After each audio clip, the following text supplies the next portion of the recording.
Merci à vous tous, en tout cas, d'avoir accepté cette audition dans le cadre du projet de loi LPPR qui va passer la semaine prochaine en commission et très vite après dans l'hémicycle. On mène une série d'auditions avec mon collègue Michel Larive, qui est membre également de la commission des affaires culturelles et de l'éducation, et Sabine Rubin, une collègue députée qui est très au point sur ces questions-là aussi et très intéressée. Alors aujourd'hui, on a le plaisir de vous recevoir, la Confédération des jeunes chercheurs avec Kim Gauthier et Julien Louis, et le CNTRS-CGT avec Josiane Tac et Vincent Martin. Je vais vous laisser peut-être vous présenter chacun à votre tour et puis aborder, alors prenez le temps qu'il faut, les points de la LPPR, notamment les modalités de financement, les nouveaux contrats, les ouvertures au privé et puis peut-être d'autres points qui vous semblent importants et après on échangera avec un jeu de questions-réponses si vous voulez bien. Je me présente rapidement dans ce Allez-y. cas. Donc, je m'appelle Julien Louis.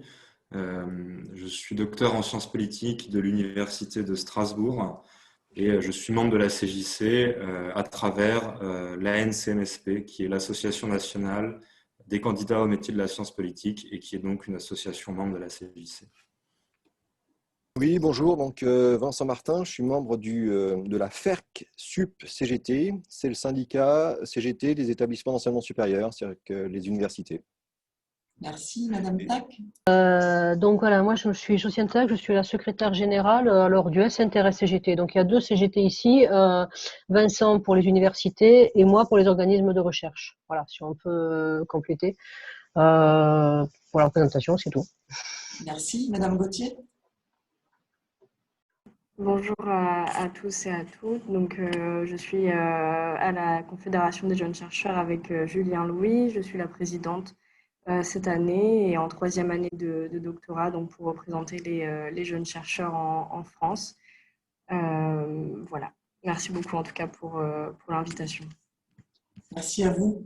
On va commencer. Madame Tac, si vous voulez bien, si vous voulez nous faire un petit point sur cette LPPR. Voilà.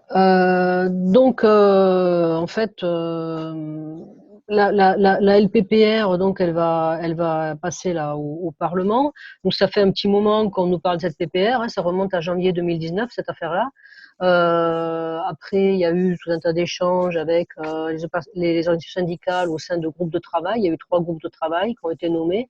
Finalement, qui ont rendu leur rapport à l'automne 2019. Et la ministre derrière a dit, ok, les rapports sont là, mais je ne vais pas forcément tout prendre, donc on va recommencer à discuter. Donc elle a recommencé à discuter avec tout le monde, c'est-à-dire les acteurs de l'enseignement supérieur et de la recherche. Pour faire un petit résumé de ce qui se passait, donc ça fait un petit moment qu'on nous parle de cette LPPR. Et puis, in fine, on nous en a parlé de manière orale pendant très longtemps, et l'écrit lui-même est arrivé très tard. Et là-dessus est arrivé le confinement, l'été, etc. Et on se retrouve en urgence avec un écrit qui passe à l'Assemblée. En fait, on nous explique, ça fait longtemps qu'on en parle, certes, mais en tout cas pour ce qui est des articles, on n'en a pas connaissance depuis très longtemps. Par contre, les grands principes, il y a longtemps qu'on les dénonce.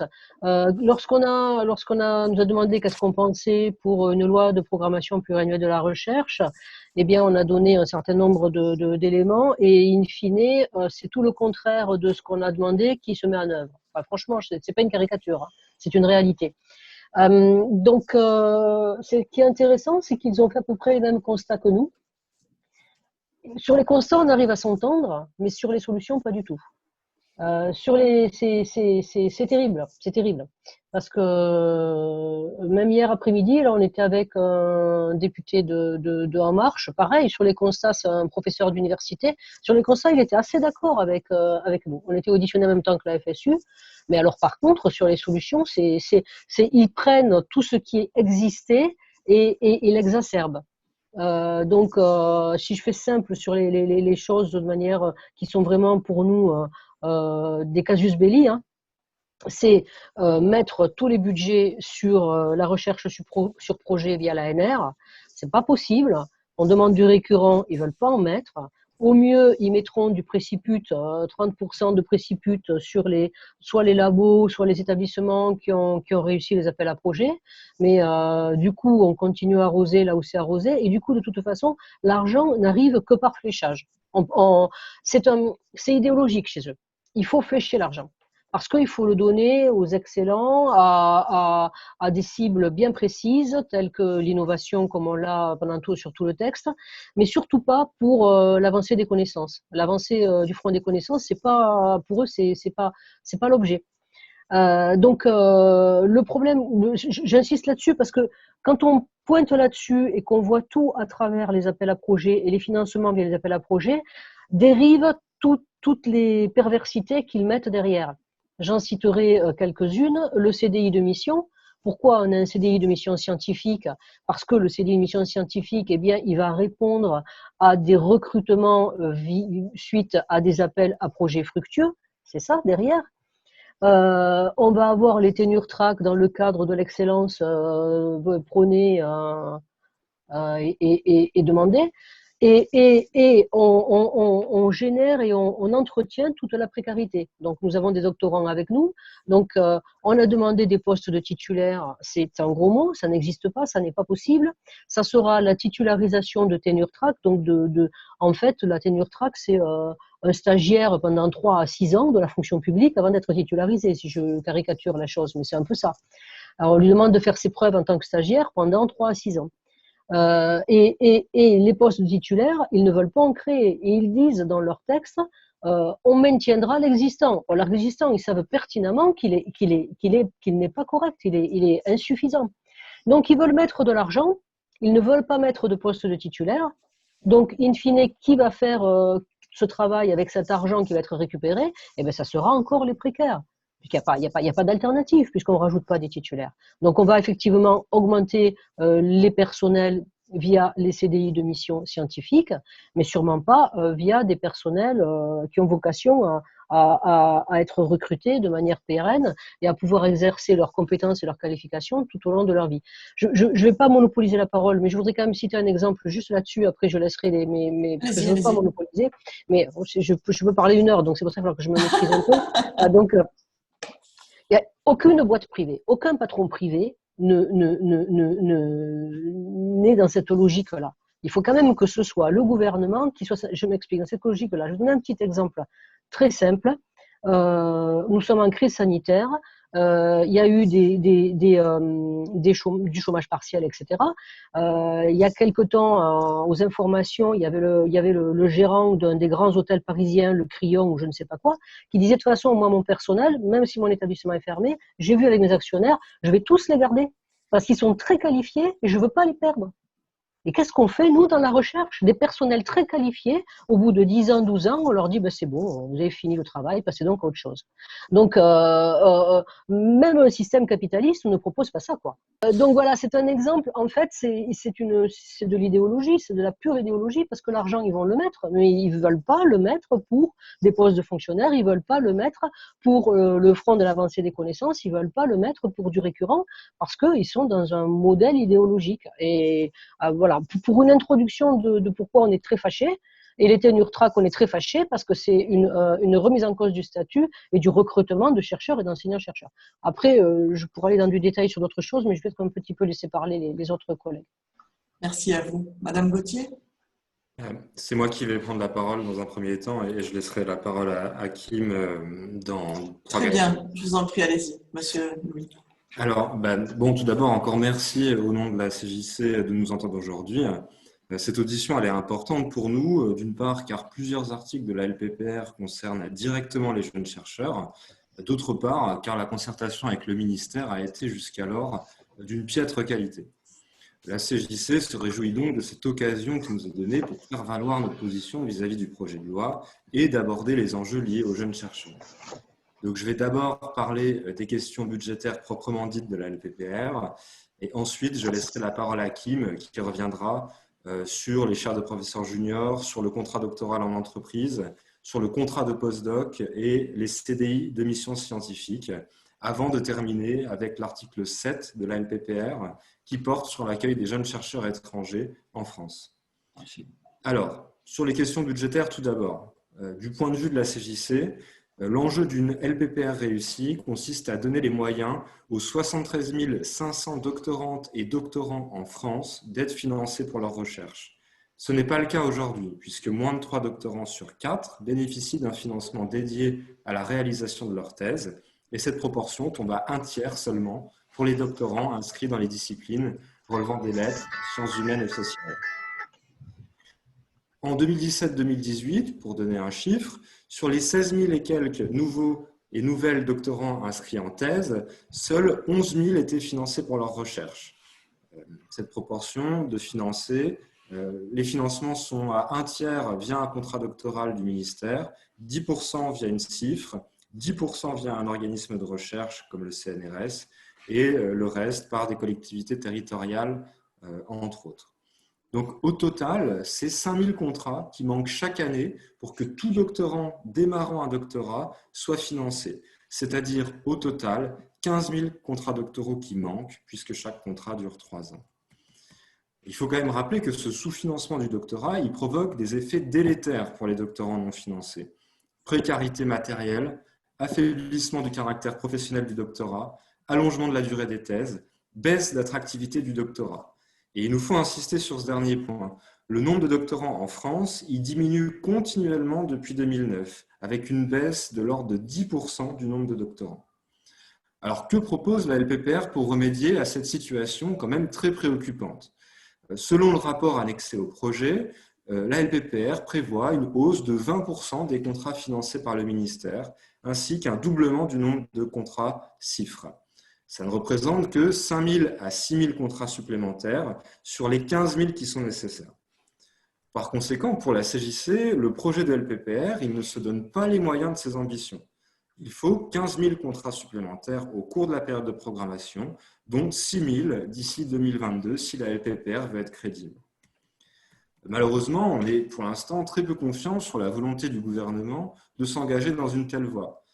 Un exemple récent, le ministère avait promis des financements pour prolonger les contrats doctoraux affectés par l'état d'urgence sanitaire. Eh bien, on attend toujours l'argent. Enfin, la volonté affichée dans le rapport annexé de revaloriser de 30% la rémunération des doctorants contractuels est une bonne chose de notre point de vue. Mais la CJC sera attentive sur 2 points. À notre sens, cette revalorisation doit intervenir avant la fin de la législature actuelle et doit concerner tous les doctorants, et pas seulement les nouveaux entrants. Mais à nouveau, on n'est pas très confiant puisque le ministère a publié lundi un avant-projet d'accord sur les rémunérations et les carrières. Il ne contient pas une ligne sur les doctorants. Je vais laisser la parole à Kim désormais, qui va vous parler des nouveaux statuts créés par la LPPR pour les jeunes chercheurs. Madame Gauthier, je vous en prie. Merci Julien. Donc, par rapport aux articles donc, qui concernent les statuts des jeunes chercheurs, donc l'article 3, 4, 5, 6 et ensuite le 7 par rapport aux doctorants et jeunes chercheurs étrangers. Donc, par rapport à l'article 3 qui prévoit de créer des chaires de professeurs juniors, le prétexte est de redonner de l'attractivité aux emplois et aux carrières scientifiques. Sauf que la CJC est extrêmement dubitative par rapport à ce motif et à ce prétexte, puisque les métiers de l'enseignement et de la recherche sont déjà extrêmement attractifs et compétitifs selon notre avis déjà. Puisqu'il y a quelques chiffres qu'on voulait vous présenter. En 2018, le taux de succès au concours de MCF était de 13,8%, toutes sections de CNU confondues. Et donc Conseil national des universités, avec 9 034 candidats pour 1 254 postes, alors que le taux de succès au concours de chargé de recherche était inférieur à 5%, toutes sections confondues également, avec 3 702 candidats pour 183 lauréats. Donc il y a assez d'attractivité, il y a assez de compétitivité. Pour nous, il n'y a pas besoin de créer d'autres statuts. Ce que veulent les jeunes chercheurs, ce n'est donc pas des chaires de professeurs juniors, postes d'excellence, selon nous, réservés à une petite minorité qui serait triée sur le volet, mais une augmentation massive du nombre de recrutements permanents. Donc, on rejoint tout à l'heure notre collègue de la CGT, bénéficiant à une majorité cette fois-ci. Et la LPPR ne prévoit rien en ce sens. Et la CJC déplore vraiment ça, et depuis des mois et des mois. Par rapport à l'article 4 de la LPPR, qui prévoit la création d'un contrat doctoral de droit privé Sur le principe, la CJC voulait entendre cette proposition-là. Donc, on a vraiment épluché la proposition, l'article, et le nouveau contrat n'offre aucune protection aux jeunes chercheurs. Pas de rémunération minimale, pas de durée minimale, pas de répartition précise du temps de travail du doctorant ou de la doctorante entre les tâches demandées par l'entreprise et la réalisation du doctorat en tant que tel, de la thèse. Ce qui est ça, un recul dans ce qu'on veut protéger depuis des années. Il n'y a pas non plus de contrôle du bon déroulement du doctorat par un tiers neutre sur le modèle de la NRT, donc la NRT qui est l'Association nationale de la recherche et de la technologie, dans le cas des CIFRE par exemple. À ce titre, la CJC s'inquiète énormément que ces conditions soient décidées a posteriori par des décrets, et cela revient à créer par la loi un nouveau type de contrat doctoral sans que ses modalités concrètes de formation ne soient connues. Donc, je vous invite vraiment à faire attention, à réfléchir, parce qu'on va voter quelque chose, ou en tout cas, il va y avoir un vote sur des éléments qui ne sont pas du tout connus et qui sont ensuite proposés au Conseil d'État par décret, mais a posteriori. Donc, vraiment, il faut faire attention par rapport à ça, ou en tout cas en avoir conscience. Par rapport à ces conditions, le nouveau contrat doctoral de droit privé représente donc une régression par rapport au doctorat réalisé dans le cadre d'une CIFRE. En résumé, la CJC n'est pas opposée à une augmentation du nombre de doctorats réalisés en entreprise, mais ne souhaite pas d'un nouveau contrat doctoral au rabais et sans garde-fou scientifique. Il faut impérativement réintroduire les protections offertes par la CIFRE dans cet article 4 du projet de loi. C'est ce que la CJC défend. La problématique est similaire pour l'article 5, donc on avance, de la LPPR, qui prévoit de créer un véritable contrat postdoctoral dans le public et le parapublic. Donc sur le principe, cette création représente une avancée pour la CJC. Et la CJC se félicite de ça. Donc c'est quelque chose d'assez positif, puisque le statut de postdoc ou chercheur contractuel, c'est un synonyme, on va dire, que pour la CJC, n'existait pas formellement jusqu'alors. Donc en pratique, ce statut a tout d'un contrat précaire, mais il ne prévoit en effet, comme l'article 4, pas de durée minimale, pas de rémunération minimale, ni même aucune grille salariale ajustée à l'expérience et aux compétences des docteurs post-doc. La réflexion sur la mise en place des décrets est exactement le même que pour le précédent article. Donc, je vous invite vraiment à réfléchir sur ce point-là. Pour la CJC, le contrat postdoctoral devrait être conclu pour une durée minimale de 2 ans, avec une rémunération à minima équivalente à 2 SMIC, ce qui correspond à l'engagement public de Madame la ministre Frédérique Vidal, qu'aucun jeune chercheur ne soit plus recruté en dessous de ce niveau de salaire. Donc, la CJC, évidemment, considère ces piètres conditions comme par rapport à ces conditions de travail qui sont vraiment inadmissibles, offertes par ces nouveaux statuts, et se retrouve également dans les CDI de mission scientifique, donc, qui sont rapportés dans l'article 6 de la LPPR. Et ce nouveau contrat est dépourvu de toute protection. Il ne comprend à nouveau ni rémunération minimale, ni prime de précarité, ni par définition non plus de durée minimale.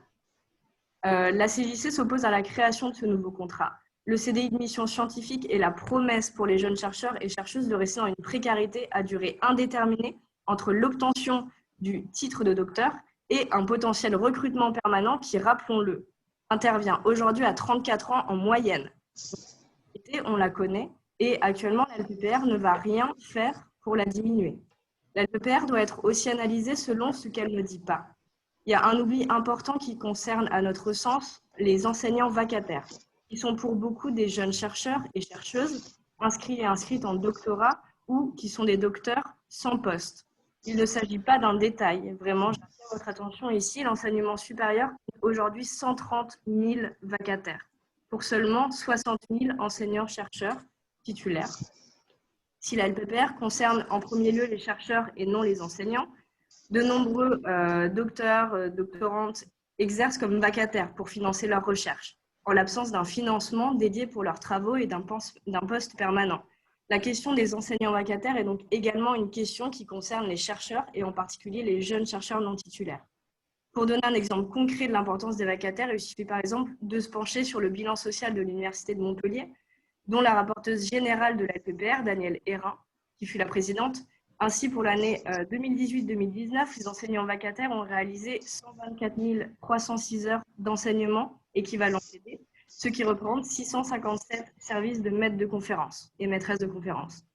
Or, ces enseignements vacataires exercent dans des conditions de travail inadmissibles, qu'on se le dise, avec salaire inférieur au SMIC, paiement à la tâche tous les 6 mois, absence de règles de recrutement et de renouvellement, absence de droits sociaux.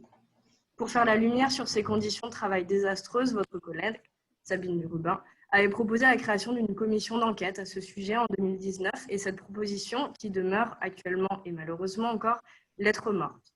Donc pour la CJC, la LPPR doit mettre fin à cette situation qui est intolérable en abolissant le statut de vacataire pour les doctorants et doctorantes pour le remplacer par des contrats de recherche et d'enseignement et pour les docteurs par des recrutements permanents. Quelques mots pour finir par l'article 7 et la création des séjours de recherche. Pour rappel, 42% des doctorants et doctorantes inscrits sont étrangers en France, soit environ 30 000 doctorants et doctorantes. Leur accueil est donc aujourd'hui un enjeu de la plus haute importance et la CJC aimerait que la LPPR soit l'occasion d'améliorer leurs conditions de vie et de travail pour les doctorants et doctorantes qui résident en France, étrangers, ou qui préparent un doctorat français. Sauf que là, actuellement, on n'a pas vu d'analyse spécialement, ou en tout cas, si vous en avez, on aimerait bien en avoir, de l'article 7. Et si la CJC n'en parle pas, il n'y en aura pas spécialement d'analyse et il n'y aura pas de point là-dessus. Donc, on souhaite insister sur 2 points. Ça va aller très vite. Premièrement, l'article 7 légalise les bourses distribuées par le ministère des Affaires étrangères aux doctorants étrangers. Ces bourses sont contraires à la professionnalisation du doctorat et affaiblissent la protection sociale des doctorants et doctorantes étrangers et étrangères. Pour la CJC, aucune institution française ne devrait pouvoir distribuer de bourses. Il faut des contrats de travail. Deuxièmement, tout travail mérite salaire. Nous ne comprenons donc pas que les doctorants et doctorantes accueillis en France dans le cadre d'une convention de séjour prévue dans l'article 7 puissent être rémunérés via des compléments de financement sans contrat de travail. Ces doctorants et doctorantes étrangers et étrangères pourraient travailler 3, voire 5 ans en France sans qu'aucun de leurs revenus ne soit des salaires. Ce qui est juste, évidemment, pas acceptable. On va juste s'arrêter là, on va faire une conclusion de quelques phrases. Et vraiment, merci à nouveau pour l'invitation et pour ce temps d'écoute. Merci. Merci à vous. Monsieur Martin. Merci, bonjour à toutes et tous. Je voulais parler plus précisément, pour compléter ce qu'a dit Josiane, de l'opposition que reçoit la LPPR depuis le début. Et pour vous dire que ça passe très mal globalement dans la communauté universitaire.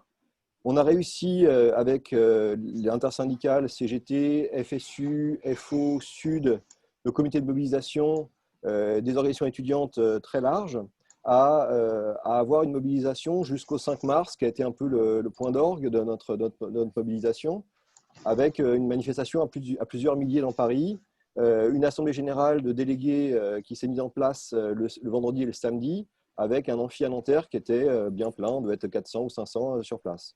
Donc, et ça reflète à la fois la mobilisation sur la question des retraites et la mobilisation sur la question de la LPPR, les deux s'articulant l'une l'autre et faisant part d'une vraie grogne profonde dans la communauté. Au lendemain, donc ça s'est arrêté du jour au lendemain à cause de la crise du coronavirus et du confinement. On a, quand c'est reparti, quand on a découvert les textes, donc Josiane l'a dit, les premiers textes qu'on a pu obtenir, c'est mi-juin. C'est le 7 ou 8 juin de mémoire. Donc, on n'a eu aucun texte écrit jusqu'à ce moment-là. On avait juste des discussions orales avec le ministère. Et donc, quand on a découvert ce texte-là, on s'est rendu compte qu'il n'y avait aucune ligne bougée par rapport à ce qui avait été annoncé en janvier, février, mars. Et ce qui inquiétait les personnels très fortement était dedans.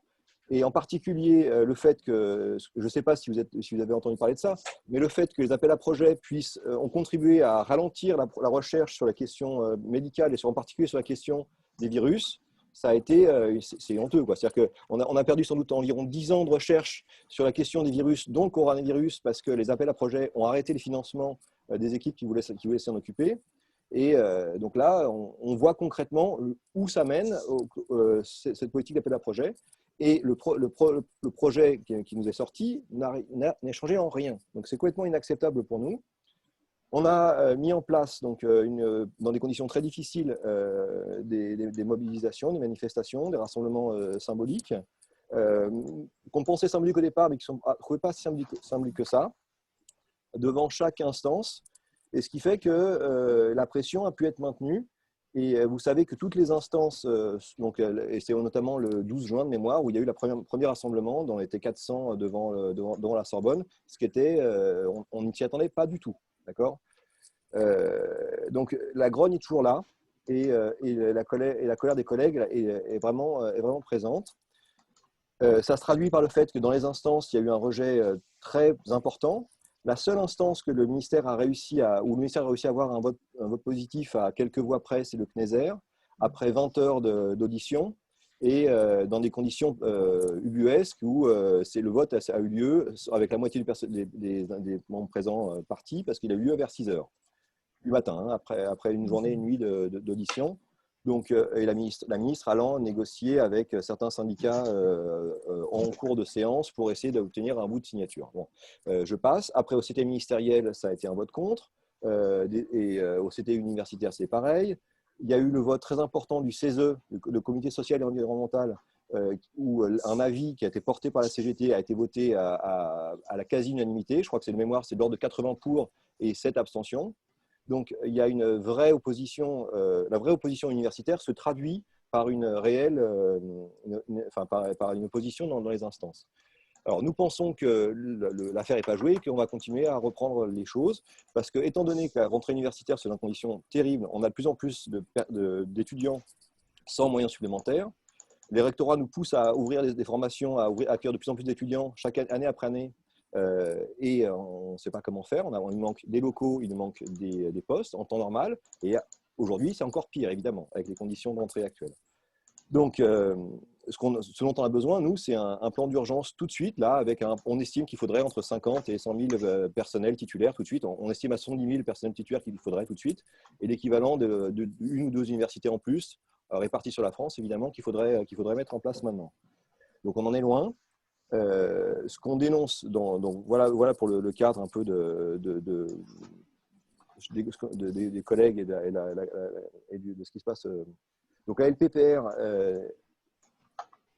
est vraiment importante parce que tout ce qui a été dit sur la précarité qui va être augmentée, je ne répète pas. On pense que, j'essaie de trouver mes notes, on pense qu'il y a de l'argent, en plus, quand on voit qu'il y a 100 milliards qui vont être sortis pour le plan de relance, avec quasiment 20 milliards qui sont donnés sans contrepartie au patronat, quasiment immédiatement, alors que nous, il faut attendre, si on les croit, au moins 10 ans pour avoir des augmentations de postes, on en est très loin. Donc, voilà. On est aussi très dubitatif sur la longueur des augmentations. Non seulement la cible, comme le disait Madame Tac, Josiane, mais aussi la durée. C'est-à-dire que là, ils engagent non seulement ce gouvernement-ci, mais deux gouvernements successifs à faire des augmentations importantes sans qu'on ait aucune garantie de ça.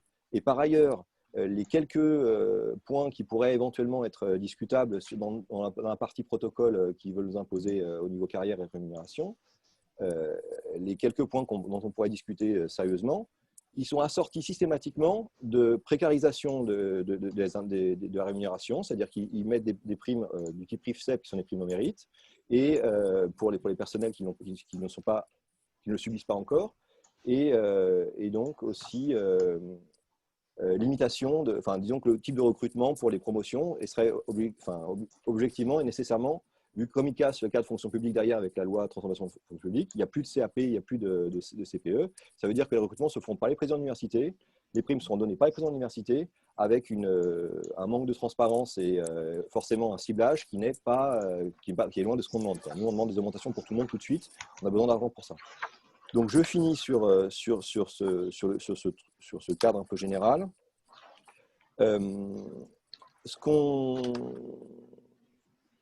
Je vais dire un petit mot sur les différents articles. Alors, le point principal pour nous, c'est vraiment ce qui est dit à la page 70 du projet de loi, c'est l'article, enfin c'est l'alinéa 136 là. C'est on maintient le niveau de recrutement dans les corps de fonctionnaires de l'enseignement supérieur à la recherche. Tout est là pour nous. C'est-à-dire que derrière, après, il montre un plan sur 10 ans, pareil, on peut croire ou pas, mais un plan sur 10 ans d'augmentation du nombre de postes globalement. Mais on maintient le nombre de recrutement qui est largement suffisant de fonctionnaires. Ça veut dire que, en creux, ce que ça veut dire, c'est qu'on accroît la précarité pour 10 ans dans notre secteur, la précarité qui est déjà de l'ordre de 35 à 40%, hein, officiellement. Le ministère, ce que dit, en dehors de la question des vacataires qui est primordiale, on parle uniquement des personnels contractuels. Dans notre secteur, il y a 37% de mémoire de contractuels dans le supérieur. Donc, ils veulent accroître ça encore plus, ce qui est déjà insoutenable. Bon, donc, ce que je veux dire sur… on a écrit beaucoup, hein, on a fait des petites analyses, on a fait des choses à chaque fois dans les différentes instances, on peut vous les transmettre. Donc, la première chose, par rapport au contrat doctoral, on a une petite privée et le postdoctoral privé, on a une petite nuance par rapport à ce qui a été dit par la CJC tout à l'heure, dans le sens où, pour nous, la normalité n'est pas de faire 3 à 6 ans de postdoc après la thèse. On continue à revendiquer que le recrutement se fasse sous statut, donc maître de conférence et chargé de recherche, au plus près après la thèse. Et donc, le fait d'avoir des 3 à 6 ans de précarité après la thèse, pour nous, ce n'est pas acceptable. Alors, dans le public, ça existe déjà largement sous des formes diverses et variées, on peut en discuter. Mais en tout cas, ce qu'on dit par rapport au privé, c'est déjà, le contrat de travail de droit privé a été la cible de très violente ces 10 dernières années, et le Code du travail a été largement attaqué. Le principe du CDI comme contrat normal est largement attaqué et mité, on peut dire.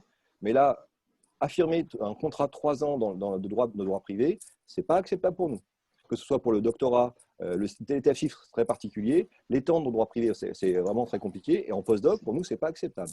D'accord ? Ce qu'ils ont dit par ailleurs sur la question des rémunérations minimales, sur la question du droit du travail général est tout à fait légitime, mais la normalité pour nous, c'est recrutement au plus près d'après la thèse. Donc on préfère avoir des recrutements tout de suite. Et dernier élément, oui, c'est une question envers vous, quoi. Et là, on vous fait nos éléments d'analyse et on essaye d'être assez clair. Mais est-ce qu'on a besoin de vous convaincre qu'il faut lutter fortement contre la LPPR, ou est-ce qu'on est déjà dans un cadre assez bienveillant, ce qu'on espère, et on essaie de vous donner des arguments pour alimenter la lutte qu'on mène, nous, sur le terrain, au sein du Parlement? Je vais répondre à votre question et je pense que ma réponse peut engager Michel et Sabine, mes 2 collègues. Donc, nous, on est opposés à ce projet de LPPR, en partie pour les mêmes raisons que vous, à savoir la précarité encore plus grande qu'elle va engendrer, l'ouverture au privé et le coup porté très dur à la recherche fondamentale et également aux sciences humaines. Voilà, donc on est, je pense, raccord. Et sur cette notion aussi, mais je voulais vous poser la question de concurrence exacerbée et d'excellence, donc on va peut-être partir sur ça. Mais avant, je voudrais vous demander votre avis sur le CIR, qui là est présent dans le projet de loi, dans le programme 172, que pour nous, il faudrait abolir. Moi, je veux bien prendre la parole. Allez-y, je vous en prie. Ça fait des années qu'on essaie de lutter contre le CIR et de décrire tous ses méfaits. Des années que c'est quelque chose qui détourne les budgets de la recherche vers des intérêts privés. C'est une niche fiscale, c'est rien d'autre. Donc, à partir du moment où on a dit que c'était une niche fiscale, c'est pas de la recherche. On sait, il y a eu des enquêtes, il y a eu j'arrive plus à me souvenir du nom, je crois que c'est Gontier-Morin qui au Sénat a fait tout un rapport sur ça et qui finalement a été bloqué parce que les intérêts en jeu derrière sont trop forts. Donc, bien sûr que oui. De toute façon, tout ça, c'est ce que je disais en introduction, c'est-à-dire ils ne changent rien de ce qu'ils avaient mis en place, ils ne font que l'accélérer. On est là-dessus, quoi. Moi, je voudrais peut-être revenir sur quelques articles parce que j'avais fait une présentation générale et puis décrire quelques articles. Par exemple, l'article 9, c'est un article assez significatif. Je pense qu'il faut vraiment le combattre de manière très forte.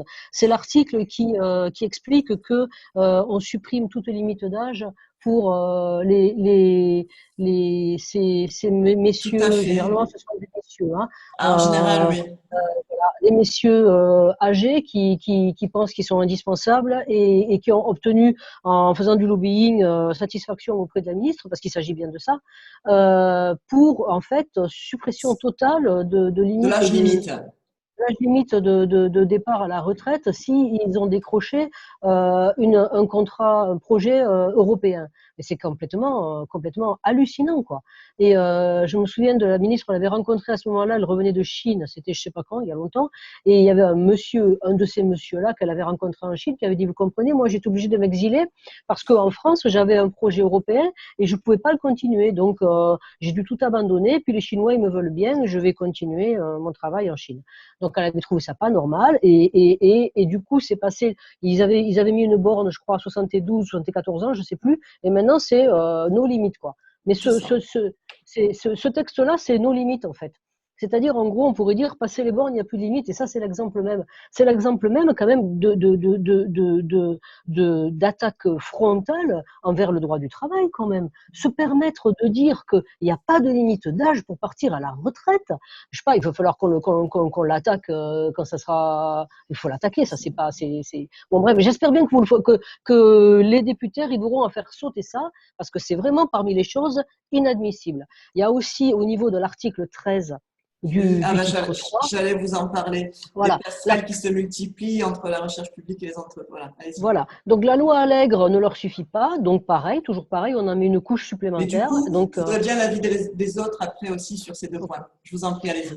on en rajoute une couche supplémentaire et on fait de plus en plus de passerelles pour que les chercheurs et enseignants-chercheurs et ingénieurs, d'ailleurs titulaires, puissent mettre leur talent à profit de sociétés privées qu'ils peuvent créer eux-mêmes ou être partenaires, ou etc. Enfin, tout est possible, quoi. Ils ont leur rémunération de fonctionnaires. Là-dessus, ils rajoutent des... Enfin, c'est pareil, c'est nos limites, quoi. Donc là-dessus, on a fait toute une explication. On vous enverra, on est en train Avec de les plaisir. travailler, des explications de suppression d'articles. On ne va pas l'envoyer qu'à la France Insoumise, on va l'envoyer à d'autres aussi, mais chacun prendra ce qu'il veut prendre. Et sur l'aspect intégrité, on a un peu développé la question. Et donc, quand on voit à l'heure actuelle les difficultés que l'on a en termes de fraude scientifique, de sincérité des résultats dans la recherche, quand on voit, pour ne citer que ce que les ont pu voir le commun, enfin, je veux dire, les gens qui ne sont pas au fait à travers justement la crise qu'on a vécue, les conflits d'intérêts avec Raoult et consorts, quand on voit on a vu comment ils se battaient entre eux, ces messieurs qui étaient dans le conseil scientifique, et qu'on s'est aperçu qu'en regardant leur CV, ils ont des appointances avec tel ou tel laboratoire privé, ça va être ça multiplié par 1000. Ou 100 000, j'en sais rien, c'est ça, puissance 10, ce que vous voulez, quoi. Mais on lâche tout, quoi. Alors que dans le même temps, la fonction publique a travaillé à une loi de déontologie pour les fonctionnaires, dans le même temps, ils font ça.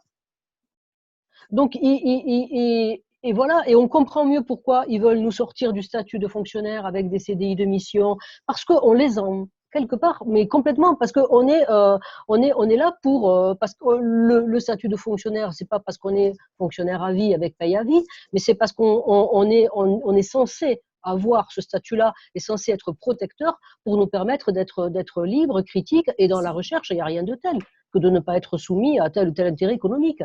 Donc, pour le SNTR-CGT, je vais parler, oui, pour qu'il y ait des passerelles publiques, privées, bien sûr, on n'a jamais été contre. Il faut qu'à un moment donné, la recherche, elle puisse avoir des aboutissements dans le secteur privé. Mais ce qui s'est passé, c'est que plus d'une dizaine d'années, la recherche privée a arrêté sa R&D, parce qu'ils prennent du crédit d'impôt recherche, mais par contre, c'est pas du tout pour faire de la recherche, c'est pour servir leurs actionnaires. Donc ils prennent, au lieu de ce crédit d'impôt recherche, au lieu de développer la R&D, ils ont donné la R&D à faire à la recherche publique. Donc à partir de là, À partir de là, eh ben, ça suffit pas. Maintenant, il faut en faire encore plus et toujours plus. Et d'ailleurs, vous avez vu le MEDEF qui dit cette loi, elle va pas assez loin, etc. Donc nous, on a la même revendication que le MEDEF, mais je vais développer. C'est-à-dire, je vais développer parce que si on développe pas, on peut penser qu'on a la même. Oui, Non, je parle de manière budgétaire. On veut que dans les 4 ans, il y ait 10 milliards de mis. Le MEDEF aussi, il veut que très rapidement, on mette beaucoup de milliards et qu'on n'attende pas 10 ans pour mettre l'argent. Sauf que nous, on veut de l'argent pour créer des postes de titulaires, pour des budgets récurrents. Et le MEDEF, il veut pour que les processus de je capte l'argent public pour faire du business soient le plus rapide possible. Voilà, c'est ces 2 articles, mais on a pas mal d'articles, donc c'est vrai que ça demanderait pas mal de temps, mais on a un certain nombre d'articles sur. On est tout à fait d'accord avec ce que disent les collègues docteurs sur les doctorats de droit privé. Franchement, il y a les bourses CIFRE. Qu'est-ce qu'ils vont faire là, quoi? Qu'est-ce qu'ils vont faire là? Bon, j'arrête. L'avis des autres aussi sur l'article 9, donc, qui fait sauter la limite d'âge, et les articles 13 et 14 qui ouvrent des passerelles entre la recherche publique et les entreprises. Allez-y, monsieur Louis. Je vais être très bref parce que bon, toutes ces questions, elles sont importantes et à titre personnel, j'ai plein d'avis sur ces sujets. Mais disons que pour la CJC, ou même pour moi-même, je ne sais déjà pas ce que je ferai l'année prochaine à la fin de mon contrat qui dure 1 an. Donc, je vous avoue que les limites d'âge pour les professeurs émérites, c'est un peu loin pour moi, quoi. Et je pense que c'est un peu loin aussi des préoccupations des 73 500 doctorantes et doctorants en France et des milliers de docteurs sans poste. Ça ne veut pas dire que ce n'est pas important. Mais pour les jeunes chercheurs, là, la question, c'est qu'est-ce que je fais l'année prochaine? À quelles conditions de travail? À quelle rémunération? Qu'est-ce que je fais l'année suivante? Et quand est-ce que je serai recruté? C'est le court terme. Il y a une hiérarchie des enjeux, si vous voulez, qui nous importe. Pour nous, la priorité, ce n'est pas l'article 13, ce n'est pas l'article 9, ce n'est pas l'article 14. Encore une fois, tout ça est très important. Mais si on ne se concentre pas un peu directement sur les problématiques qui touchent directement les jeunes chercheurs, personne n'en parle. Les syndicats sont davantage tournés, et c'est normal, vers des personnels titulaires de recherche, les BIATS, les techniciens, les ingénieurs, etc. Chacun représente son corps, c'est bien normal. Mais nous, ce qu'on veut espérer faire entendre aujourd'hui ou dans les autres auditions qu'on a pu avoir, c'est qu'il y a aussi des problématiques qui touchent directement les jeunes chercheurs et il faut s'en préoccuper parce qu'on n'est pas très visible. Mais on peut s'en préoccuper en se préoccupant aussi du reste. Bah, sauf que dans le débat… ça n'apparaît pas, le thème pas vraiment, hein, ce qui est écrasé dans les revendications syndicales ou dans les critiques de l'opposition. Et encore une fois, je les partage sur l'ouverture vers le privé, etc. Tout ça, je suis d'accord à titre personnel, mais n'empêche que il y a d'autres articles et il faut s'en préoccuper, sinon ça va être l'hécatombe. Et l'avenir de la recherche française, c'est aussi les nouveaux entrants qui se forment en doctorat et qui vont devoir faire tourner la boutique quand les gens seront partis en retraite et dans les générations à venir. Donc, c'est aussi une question majeure et d'avenir que de se préoccuper de notre sort, je crois. Je vous remercie. Madame Gauthier, je vous en prie, si vous voulez compléter. Oui, vraiment, c'était juste une dernière phrase, c'était par rapport à l'objectif de la LPPR, plusieurs fois en tout cas, des mots de la ministre et du cabinet, surtout du directeur adjoint anciennement. L'objectif de la LPPR, c'était pour les jeunes chercheurs. En fait, vraiment, c'était leur objectif, c'était pour améliorer le sort et l'avenir des jeunes chercheurs. C'était une loi pour les jeunes chercheurs. C'est leur mot, en fait. Donc, certes, j'ai pas envie de dire que pour les titulaires, ça nous importe. C'est évident, on travaille aussi avec l'ANDES, qui est donc l'Association nationale pour les docteurs, en France, et donc c'est important. On a lu aussi tout la LPPR le plus possible, on a travaillé sur l'ensemble du texte, mais sauf que là, en fait, même nous, on n'est même pas la CJC dans des instances qui peuvent voter. Il faut se rendre compte de vraiment notre statut en tant que doctorant et doctorante fait qu'on est autant étudiant que personnel encore en France, ce qui fait qu'on est vraiment entre des syndicats et des organismes qui défendent des étudiants et des personnels. Donc, au bout d'un moment, la CJC, oui, qui est le seul porte-parole des doctorants et puis des jeunes docteurs avec l'ANDES, eh bien, on se concentre aussi en priorité sur vos problématiques. Et à côté, évidemment, les autres. Et si on peut soutenir aussi les autres personnes sur d'autres articles qui sont importants pour nous, oui. Mais là, on priorise sur ça et je pense que honnêtement, c'est légitime parce que déjà, c'est dur de se faire entendre. C'est dur de se faire entendre. Voilà, donc je pense que c'est légitime. Mais tout à fait. Cette LPPR, je le redis, c'était leur mot, était pour les jeunes en fait. Voilà. Je vous remercie. Monsieur Martin?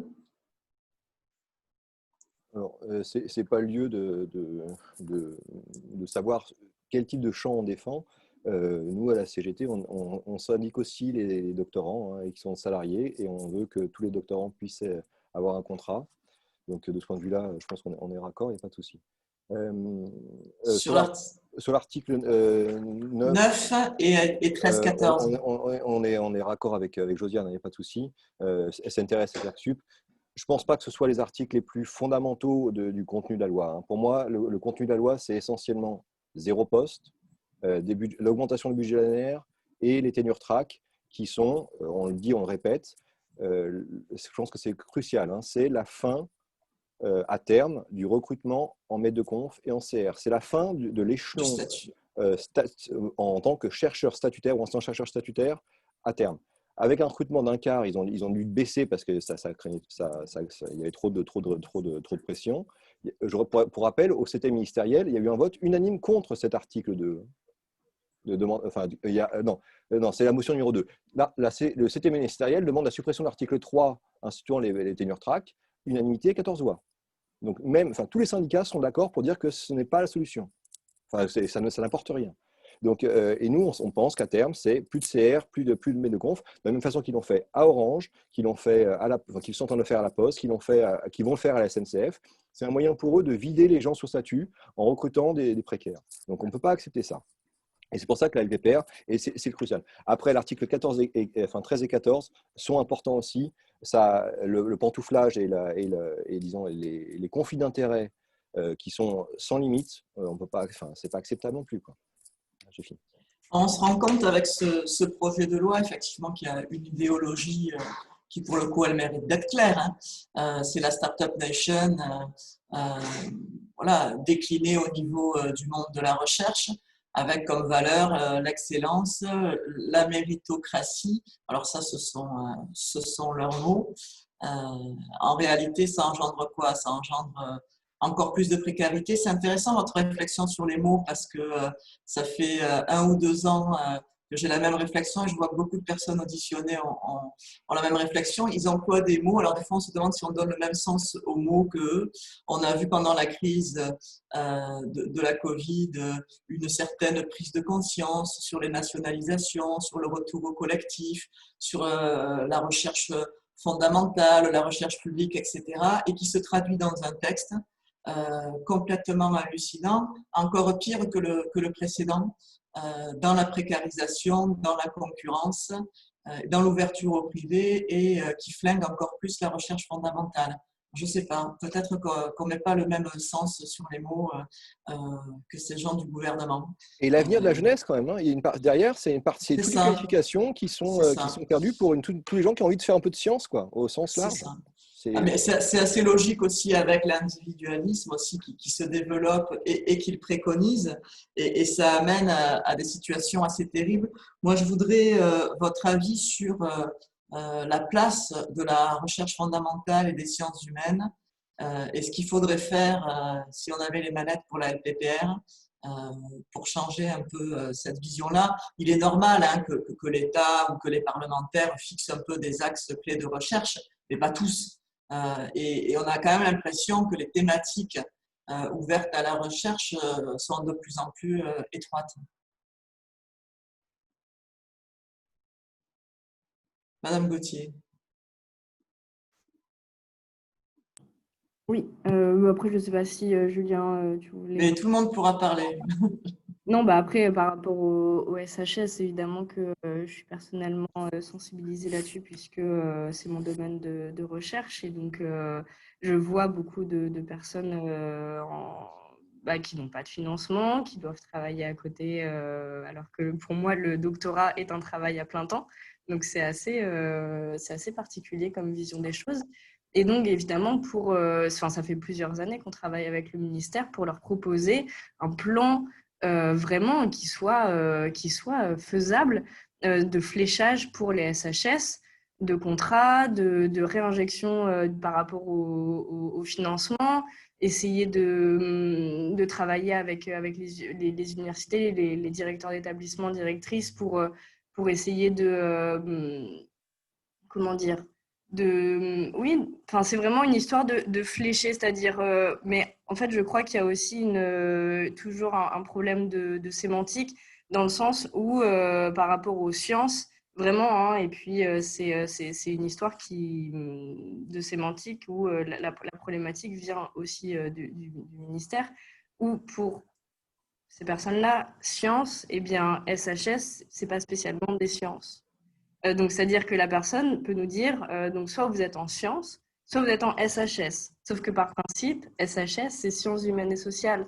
Et donc, on est obligé nous-mêmes, en tant que doctorants, de les reprendre. Voilà, donc je vais m'arrêter là parce que c'est, Julien, si tu veux préciser, mais je crois qu'il y a quelque chose à faire pour les SHS. On a vraiment fait un plan qui était précis au niveau du fléchage, que ce soit du budget ou des propositions aussi un petit peu plus qualitatives. Donc, nous, on est toujours ouvert à la discussion et aussi à des projets concrets. Je vous remercie. Monsieur Je Louis, peux je vous en prie. compléter. Oui, rapidement, merci. Sur les SHS, donc déjà un domaine sous-financé pour les doctorants, qui me l'a dit. Mais je voulais dire aussi que la LPPR, dont l'un des présupposés plus ou moins explicites est de dire l'argent qu'on ne va pas mettre en plus de manière publique sera apporté par des fonds du privé parce que ça va créer l'innovation, blablabla, blablabla. Il ne faut pas se leurrer. Je ne vois pas quelle entreprise privée va venir financer des travaux en lettres classiques, en sociologie de la culture, en art du théâtre, en histoire de la construction de l'État au Moyen-Âge, ou que sais-je. Ce sont des disciplines qui ne sont pas à forte valeur économique ajoutée. Et c'est tant mieux aussi, parce que la production de connaissances n'est pas forcément adossée, enfin, la valeur des connaissances produites n'est pas forcément adossée à ce que ça génère comme fric, en fait. C'est aussi avancer l'humanité, avancer la culture, avancer la connaissance, prévoir à long terme ce qu'on veut pour nos sociétés.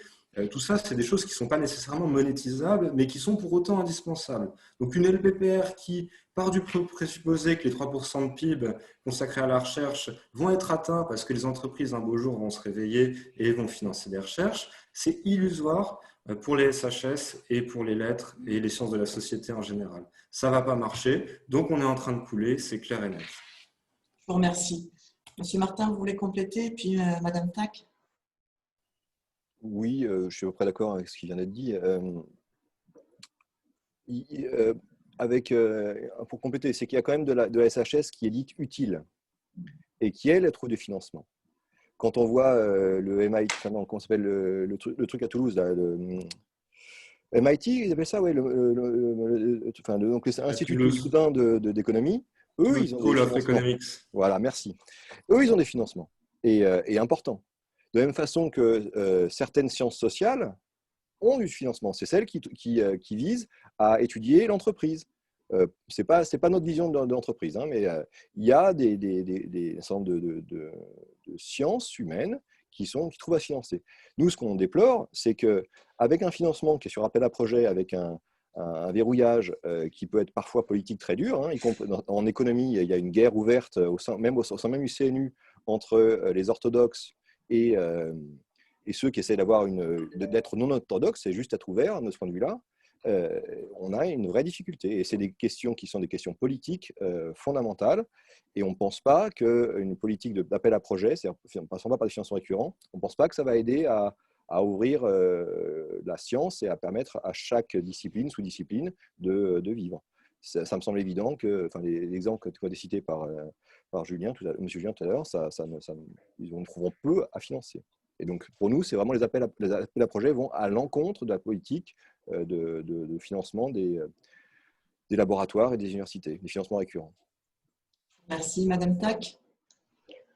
Je n'ai pas grand-chose à rajouter, hein. On est bien d'accord que effectivement le financement par appel à projet va cibler les recherches que l'on va vouloir financer. Alors il peut y en avoir en SHS, hein, il peut y en avoir. Elles sont plus rares. Mais par contre, on voit bien que c'est le parent pauvre à l'heure actuelle parce que la précarité débordante, c'est en SHS, les doctorants pas payés, c'est en SHS, tous les abus de pouvoir qu'on peut rencontrer, on les retrouve en particulier en SHS. Donc c'est effectivement le parent pauvre des sciences à l'heure actuelle. Et puis, donc, j'ai rien de plus à dire. Tout a été dit. Je vous remercie. C'est toujours la logique de la course à la rentabilité immédiate aussi, hein. C'est l'argent avant les gens, chacun sa vision de la société. Je vais vous laisser un petit mot de conclusion à chacun, si vous voulez, et puis on va terminer l'audition dans l'ordre que vous voulez. Moi, je veux bien prendre la parole puisque j'ai Je le vous en micro prie, ouvert. allez-y. Voilà. Bon, donc, on va, comme je l'ai dit tout à l'heure, on va vous envoyer des éléments, je pense demain soir ou plus tard, qui compilent nos explications de texte concernant la suppression de certains articles et plus des textes complémentaires de compréhension. La conclusion, c'est que on est dans une bataille idéologique, hein, qui se résume pas au précaré de chacun d'entre nous, mais qui est bien dans un choix de société. Et ça, faire comprendre ça à tout le monde, c'est hyper compliqué. Et malheureusement, il s'agit bien de ça, quoi. Il n'y a qu'à voir les problèmes de déontologie, d'intégrité scientifique, hein, et des répercussions. Il n'y a qu'à voir, comme l'a dit Vincent, les problèmes du coronavirus avec le Monsieur Canard. Donc on est au cœur des problèmes de société et on les aborde très très mal. Voilà. Je vous remercie. Monsieur Martin? Oui, on va partir de... Je pense qu'il faut qu'on réussisse à avoir abandonné ce projet qui est néfaste. Alors, c'est pas le premier, c'est pas le dernier, hein. Ça fait 10 ans qu'on subit à l'université des réformes qui bouleversent notre fonctionnement et à la fois l'université et recherche. Donc, les personnels sont épuisés. Et que ce soit, il y a des fusions dans tous les sens, il y a des changements de poste dans tous les sens. Il y a un manque de personnel qui est crucial. Donc, pour moi, il faut articuler. Enfin, ce qu'on fait, ce qu'on essaie de faire avec le problème, c'est que les personnels ne sont pas tous rentrés et c'est compliqué de les voir. C'est d'articuler les personnels et les étudiants, hein. C'est d'articuler le fait qu'on a une rentrée qu'on pense être terrible, avec des personnels qui sont déjà épuisés et des étudiants qui sont en conditions compliquées. Et en même temps, ce combat pour éviter que l'avenir d'une partie de la jeunesse soit complètement bouché pendant encore des années, quoi.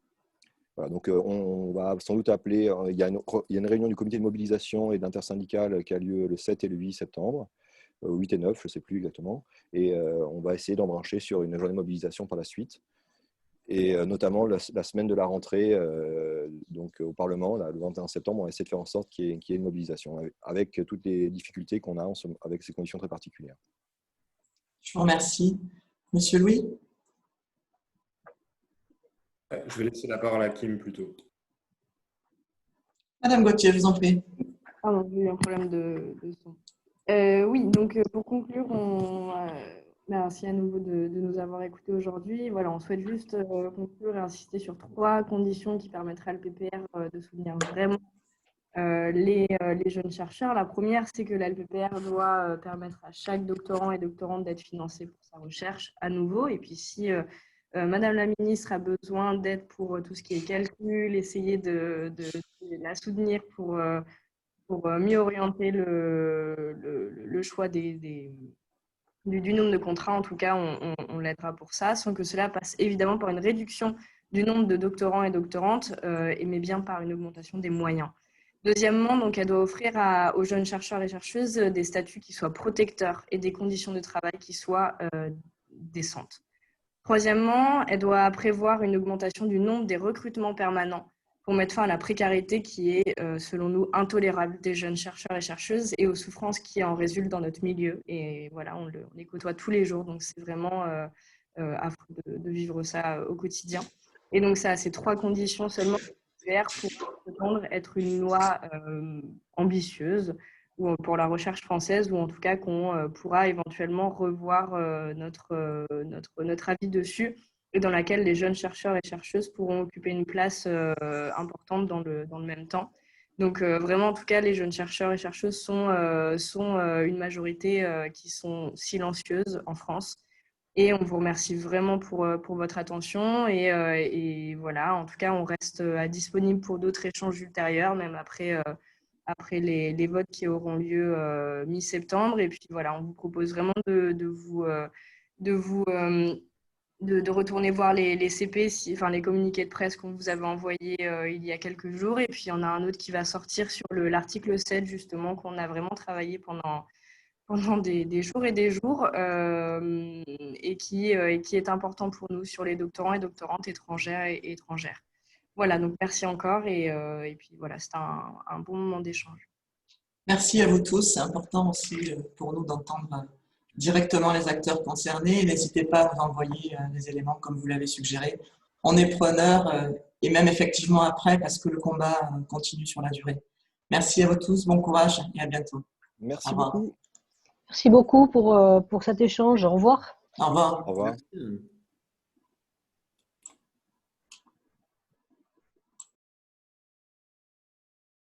Après, je ne sais pas si Julien, tu voulais… Mais tout le monde pourra parler.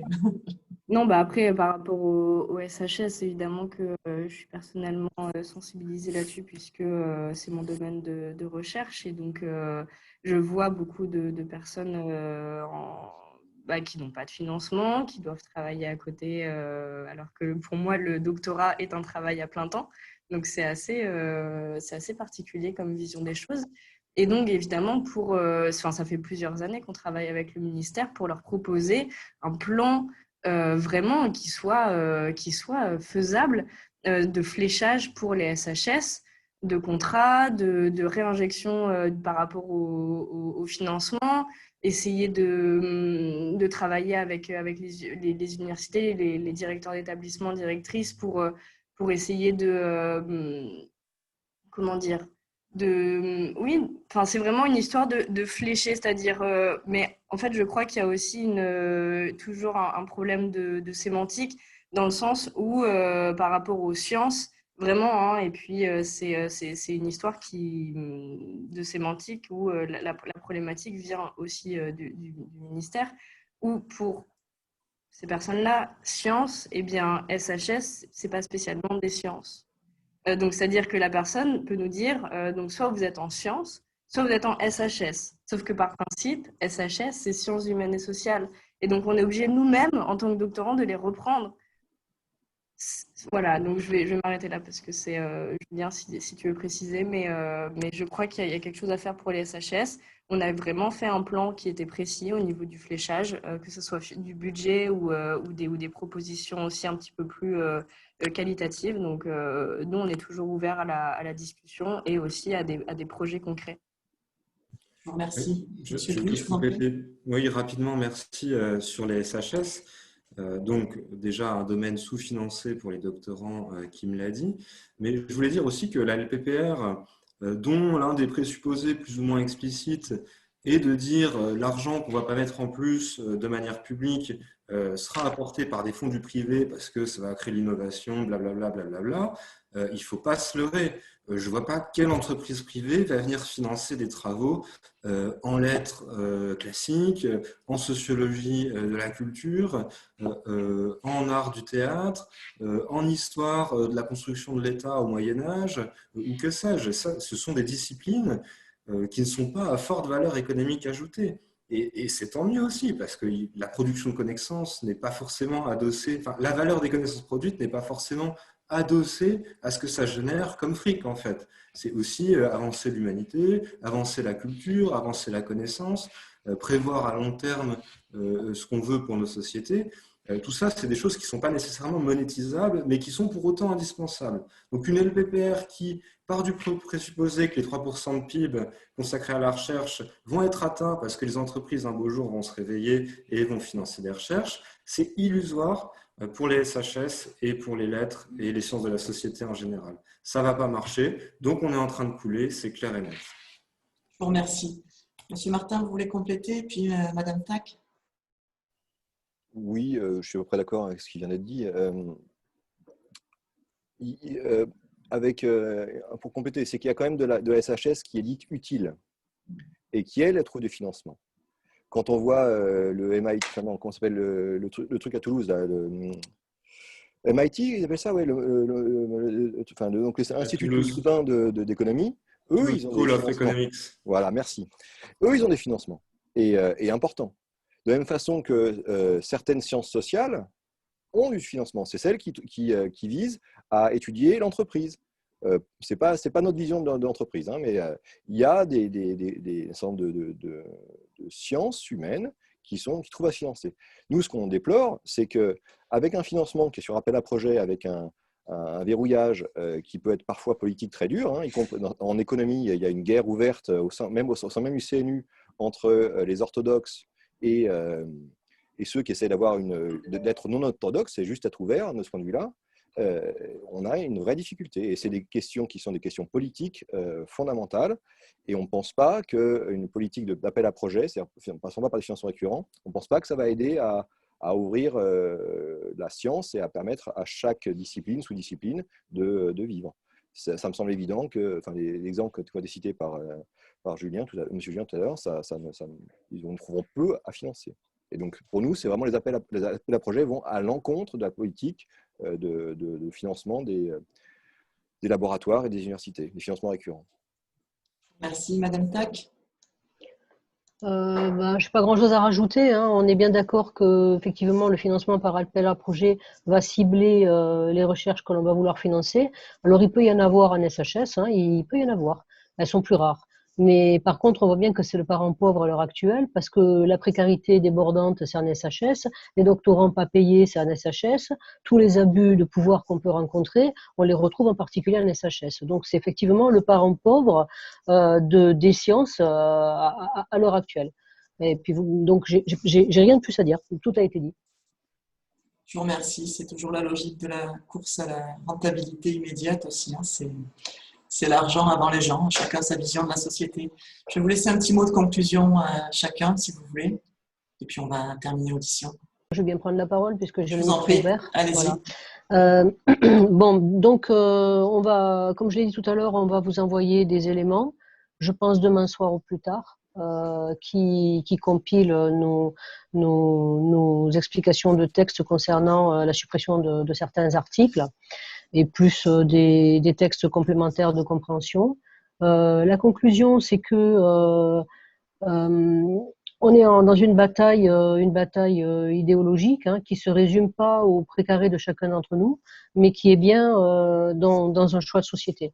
Et ça, faire comprendre ça à tout le monde, c'est hyper compliqué. Et malheureusement, il s'agit bien de ça, quoi. Il n'y a qu'à voir les problèmes de déontologie, d'intégrité scientifique, hein, et des répercussions. Il n'y a qu'à voir, comme l'a dit Vincent, les problèmes du coronavirus avec le Monsieur Canard. Donc on est au cœur des problèmes de société et on les aborde très très mal. Voilà. Je vous remercie. Monsieur Martin. Oui, on va partir de. Je pense qu'il faut qu'on réussisse à avoir abandonné ce projet qui est néfaste. Alors, c'est pas le premier, c'est pas le dernier, hein. Ça fait 10 ans qu'on subit à l'université des réformes qui bouleversent notre fonctionnement et à la fois l'université et recherche. Donc, les personnels sont épuisés. Que ce soit, il y a des fusions dans tous les sens, il y a des changements de poste dans tous les sens. Il y a un manque de personnel qui est crucial. Donc, pour moi, il faut articuler. Enfin, ce qu'on essaie de faire avec le problème, c'est que les personnels ne sont pas tous rentrés et c'est compliqué de les voir. C'est d'articuler les personnels et les étudiants, hein. C'est d'articuler le fait qu'on a une rentrée qu'on pense être terrible, avec des personnels qui sont déjà épuisés et des étudiants qui sont en position compliquée. Et en même temps, ce combat pour éviter que l'avenir d'une partie de la jeunesse soit complètement bouché pendant encore des années, quoi. Voilà, donc on va sans doute appeler, il y a une réunion du comité de mobilisation et d'intersyndicale qui a lieu le 7 et le 8 septembre, 8 et 9, je ne sais plus exactement, et on va essayer d'embrancher sur une journée de mobilisation par la suite. Et notamment la semaine de la rentrée donc au Parlement, là, le 21 septembre, on va essayer de faire en sorte qu'il y ait une mobilisation avec toutes les difficultés qu'on a avec ces conditions très particulières. Je vous remercie. Oui, donc pour conclure, merci à nouveau de nous avoir écoutés aujourd'hui. Voilà, on souhaite juste conclure et insister sur 3 conditions qui permettraient à l'LPPR de soutenir vraiment les jeunes chercheurs. La première, c'est que la LPPR doit permettre à chaque doctorant et doctorante d'être financé pour sa recherche à nouveau. Et puis si Madame la Ministre a besoin d'aide pour tout ce qui est calcul, essayer de la soutenir pour mieux orienter le choix du nombre de contrats, en tout cas, on l'aidera pour ça, sans que cela passe évidemment par une réduction du nombre de doctorants et doctorantes, mais bien par une augmentation des moyens. Deuxièmement, donc, elle doit offrir aux jeunes chercheurs et chercheuses des statuts qui soient protecteurs et des conditions de travail qui soient décentes. Troisièmement, elle doit prévoir une augmentation du nombre des recrutements permanents pour mettre fin à la précarité qui est, selon nous, intolérable des jeunes chercheurs et chercheuses et aux souffrances qui en résultent dans notre milieu. Et voilà, on les côtoie tous les jours, donc c'est vraiment affreux de vivre ça au quotidien. Et donc, ça, ces 3 conditions seulement pour être une loi ambitieuse ou pour la recherche française, ou en tout cas qu'on pourra éventuellement revoir notre avis dessus, et dans laquelle les jeunes chercheurs et chercheuses pourront occuper une place importante dans le même temps. Donc vraiment, en tout cas, les jeunes chercheurs et chercheuses sont une majorité qui sont silencieuses en France. Et on vous remercie vraiment pour votre attention. Et voilà, en tout cas, on reste disponible pour d'autres échanges ultérieurs, même après les votes qui auront lieu mi-septembre. Et puis voilà, on vous propose vraiment de retourner voir les CP, enfin les communiqués de presse qu'on vous avait envoyés il y a quelques jours. Et puis il y en a un autre qui va sortir sur l'article 7, justement, qu'on a vraiment travaillé pendant des jours et des jours, et qui est important pour nous sur les doctorants et doctorantes étrangères et étrangères. Voilà, donc merci encore, et puis voilà, c'était un bon moment d'échange. Merci à vous tous. C'est important aussi pour nous d'entendre directement les acteurs concernés. N'hésitez pas à nous envoyer des éléments comme vous l'avez suggéré. On est preneurs et même effectivement après parce que le combat continue sur la durée. Merci à vous tous, bon courage et à bientôt.